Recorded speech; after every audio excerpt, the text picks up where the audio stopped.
조합포터 임철, 우리 시즌 테마 전문가 작가님들께 인사드립니다. 이번 시간은 우리 동해출사 7월달 동해출사 했던 사진들을 보정하는 거를 잠깐 보여드리도록 하겠습니다.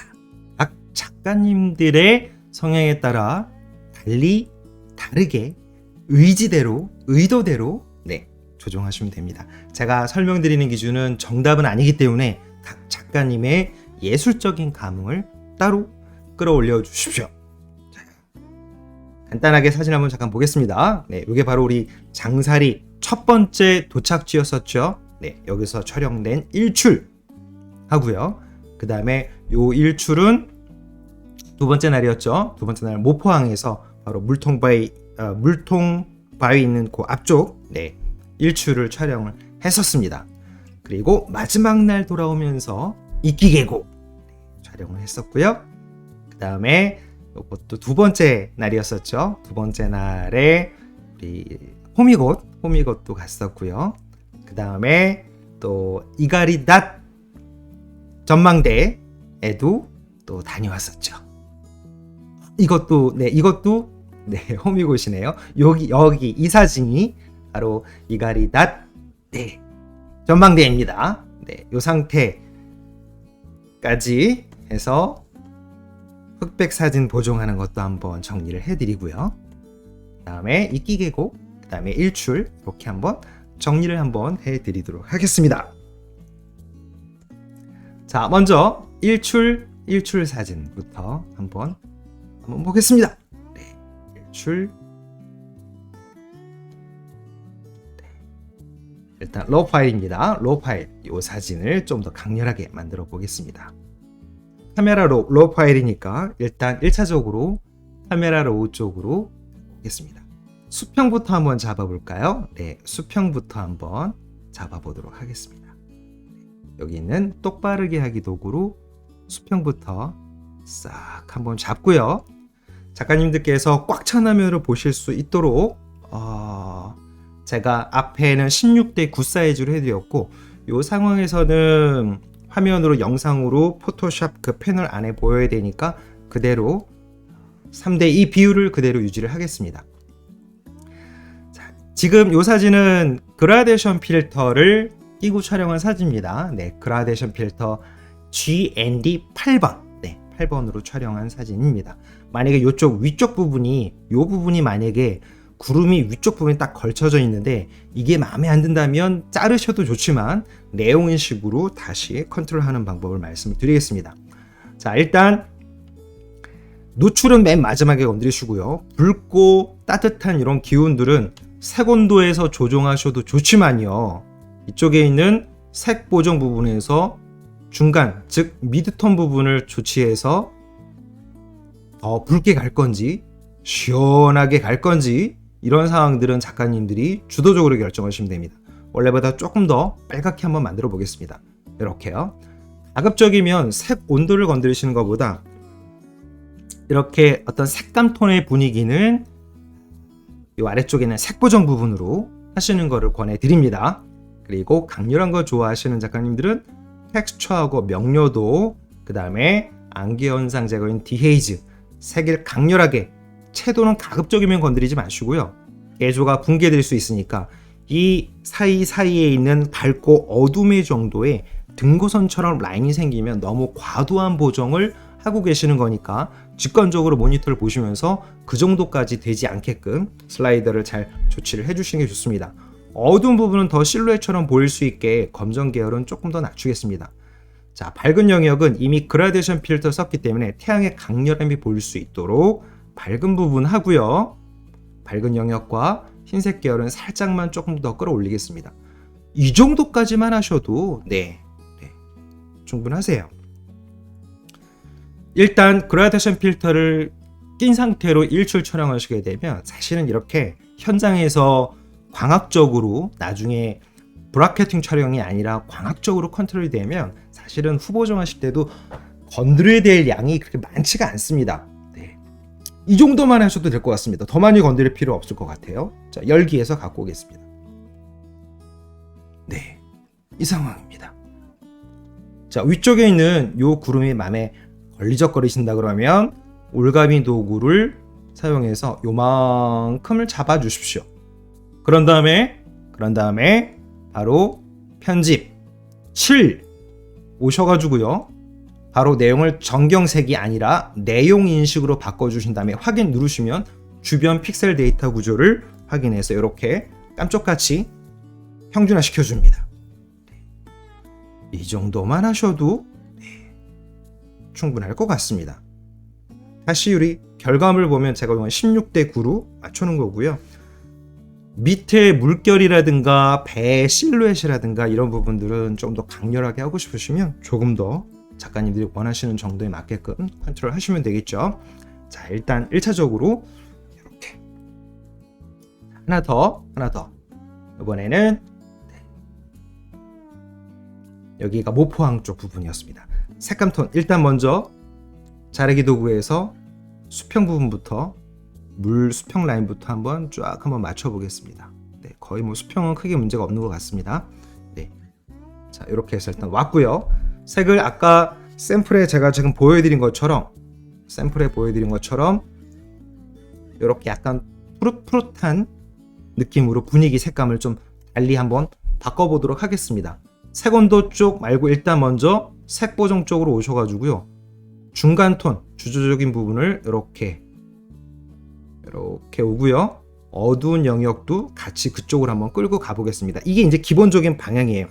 색 온도를 건드리시는 것보다 밝은 영역, 중간 영역, 어두운 영역을 따로따로 건드리시는 게 오히려 더 편안하고 개조 분계도 좀 적고요. 작가님들이 원하시는 컬러 톤으로 빠르게 움직일 수가 있습니다. 밝은 영역은 이 노란 부분이 손상이 되면 안 되니까 밝은 영역은 그대로 노랗게 유지를 하겠습니다. 자, 이렇게만 해도 일단 아까 보셨던 그 톤이 만들어졌죠. 자, 이 상태는 좀 강렬하게 바꿔보겠습니다. 밝은 영역 마찬가지 일출이니까 이 사진도 마찬가지 GND8 그라데이션 필터를 쓴 겁니다. 어두운 영역 조금 더 가고요. 텍스처하고 명료도를 좀 끌어올려서 청명하게 만들어 보겠습니다. DH도 마찬가지고요. 활기도 다시 이 정도만큼. 자, 대비값도 좀 올려볼까요? 강렬한 느낌이 날 수 있게 너무 많이 올리진 마시고요. 전체적으로 좀 무겁다 싶으면 노출을 올리시기 전에 먼저 어두운 영역, 검정 계열 부분 조금만 한번 다시 반대로 한번 가보겠습니다. 뭐 요 정도까지만 갈까요? 네, 대비는 좀 더 올려도 될 것 같습니다. 텍스처도 마찬가지고요. 마지막에 만족스럽지 않은 부분을 건드리실 때 바로 노출을 조금만 살짝 마지막에 건드려 주시는 거. 활기는 좀 더 올려도 될 것 같습니다. 네, 이렇게. 자, 너무 노래졌으니까 다시 파란 쪽으로 갈 수 있도록 다시 색보정 부분에 가서 이쪽 부분을 다시 조금만 더 이렇게 더 끌고 가보겠습니다. 네, 여기도 녹색 쪽으로 조금 위치를 바꿔보겠습니다.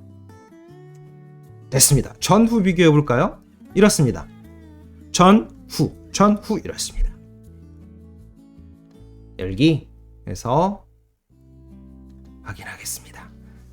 강렬한 정도라든가 색감 톤은 작가님들이 원하시는 대로 바꾸시는 겁니다. 네, 그리고 이쪽에 보여지는 이런 새들 날아가는 게 깔끔하지 않거나 걸리적거린다면 그대로 자연적인 상태 그대로 두셔도 좋고요. 아니면 이렇게 스파 포크 브러쉬 도구로 콕 찍어서 너무 지저분해 보이는 거, 이 앞에 있는 부표하고 낮게 깔려 있는 이 정도까지는 그대로 두셔도 될 것 같고, 작은 이런 부표도 걸리적거린다 그러면 다 이렇게 스파 포크 브러쉬 도구로 해서 부표는 뭐 정리를 해주셔도 될 것 같습니다. 저기도 부표가 있네요.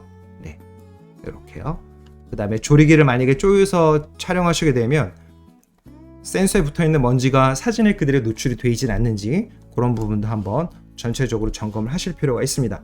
자, 그래서 이렇게 보시는 사진이 이제 이렇게 결과물을 보신 거고요. 다음 이끼 계곡입니다. 네, 이끼 계곡 사진도 한번 보도록 하겠습니다. 사진 불러 갖고 오겠습니다. 네, 이끼 계곡. 맨 마지막 사진이었나요? 자, 지금 보시는 것처럼 네, 이 사진이네요. 이 사진은 이제 샘플로 완성된 결과물이고요. 러브 파일 로우 파일을 한번 보겠습니다. 사진. 이끼 계곡 촬영하실 때는 주변부가 지금 보시는 것처럼 주변부를 조금 무겁게 하시는 걸 좀 권해드리고 싶습니다. 정답은 아닙니다. 대신 이제 조금 양쪽 사이드는 마지막에 비네팅 생긴 것처럼 좀 무겁게 해서 하셔야 조금 이렇게 타고적 신비감 같은 느낌이 나려면 가운데가 좀 집중이 될 수 있게 해주시는 게 좋습니다. 자, 일단 이 상태에서 전체적인 주조색 부분 마찬가지 색 보정에서 녹색 기운이 더 강렬하게 보일 수 있도록 살짝 더 녹색 쪽으로만 가겠습니다. 어두운 영역도 살짝 이 정도까지만. 밝은 영역은 너무 요 밝은 밑에 여기 떨어져 있는 물들이 너무 녹색 물처럼 보이지 않게 반대편으로 요 정도까지만 이렇게 와주겠습니다. 기본 영역에서 활기, 일단 녹색 톤의 강렬함을 조금 더 끌어올려 주시고요. 텍스처, 이미 장노출로 뽀얗게 됐기 때문에 이 부분은 텍스처가 명료도를 올린다고 해서 선명해지는 건 아닙니다. 그러니까 옆에 있는 이끼라든가 주변에 있는 상황들을 좀 강렬하게 보여주기 위해서 텍스처 명료도 디헤이즈는 올려주시면 도움이 되세요. 자, 검정 계열 조금 더 무거운 부분은 더 무겁게, 밝은 부분은 밝게 이렇게 대비를 좀 더 바꿔보죠. 대비 값인 컨트라스트를 건드리시는 것보다 밝은 영역과 또 어두운 영역 또는 검정 계열을 이렇게 슬라이더로 조치해 주시는 게 훨씬 더 자연스럽습니다. 이 정도까지만 하셔도 일단 1차적으로 전후 비교 한번 해볼까요? 약간 묵직해 있던 게 묵직한 건 더 묵직해지고 화사한 건 더 화사해지고, 이렇게 커브 곡선을 건드리시는 것보다 지금처럼 기본 모드에서 밝은 영역, 어두운 영역, 그 다음에 흰색 계열, 검정 계열을 따로따로 작가님들이 의지에 맞게 방향성을 좀 잡아주시는 거 필요하신 부분이세요. 자, 여기다가 아까 말씀드렸던 것처럼 바로 방사형 그라디언트로요. 적용 부위를 바깥쪽으로 할 거니까 이렇게 하신 다음에 이쪽에 보시면 바로 이 마스크의 구성 요소의 선택 영역을 반전이라고 하면 바깥쪽으로 적용이 됩니다. 이 상태에서 노출을 이렇게 바깥쪽 노출을 좀 끌어올려 내려주시는 거죠. 이렇게요. 그래서 좀 묵직하게, 촬영도 묵직하게 하시는 거 좀 권해드리고 싶습니다. 기본적으로 촬영에 대한 메타 정보라든가 촬영 방법은 제일 첫 번째 영상에서 기본적인 건 다 말씀드렸었죠. 마지막 최종 전후 텍스처를 조금만 더 올려볼까요? 어차피 하늘 부분이 노출된 게 아니기 때문에요. 여기는 텍스처나 명료나 디에이지를 올리셔도 개조 붕괴는 거의 되지 않는 촬영 환경입니다. 전후 비교해보죠. 이렇습니다. 이렇게 해서 강렬하게 만드시는 거 조금 필요하신 부분이세요. 이렇게 됐습니다. 요거는 마지막에 16:9 사이즈로 좀 잘라서 보여드린 결과물입니다. 됐습니다. 이렇게 해서 일출, 그 다음에 또 이끼 계곡 간단하게 보정하는 방법 또 안내 드렸고요.